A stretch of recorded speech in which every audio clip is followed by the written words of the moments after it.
I think that any chance of having sex again with my wife of nearly 20 years has ended. My birthday was earlier this month and she was out of town. I knew she'd be tired when she came home, but would be going out in the town the following weekend. She had a day off from work before leaving town, so I tried to initiate.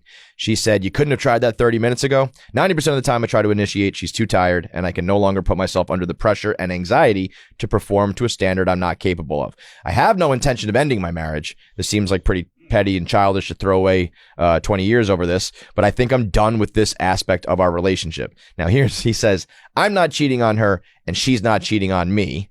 So I guess that means we're done having sex." So a couple things here. When you find yourself in this spot, what do you do? And if you, in your experience, if you see a loveless, sexless marriage, yeah, I think you get fucking divorced. Yeah. That's what I think. Yeah. Like, I have no intention of ending my marriage. We're just not going to ever have sex again. Like, okay. What is that? But almost isn't that like, I mean, if you're super religious, then you believe that your marriage is a covenant that's between, you and an omnipotent creator deity, then sex doesn't have very much to do with it, I guess. But, yeah, I did skip a line here. He says, "Religiously speaking, I refuse to masturbate or look at porn." So this is a pretty extreme version of this. So this is a crazy person? Or this is a person who's basically saying that, I refuse to masturbate or look at porn, which, by the way, so you're telling me you haven't had sex in that long and you haven't and you haven't looked at porn? That's just going to explode. He's going to blow. Yeah. Like, I have to tell you, like, that is not.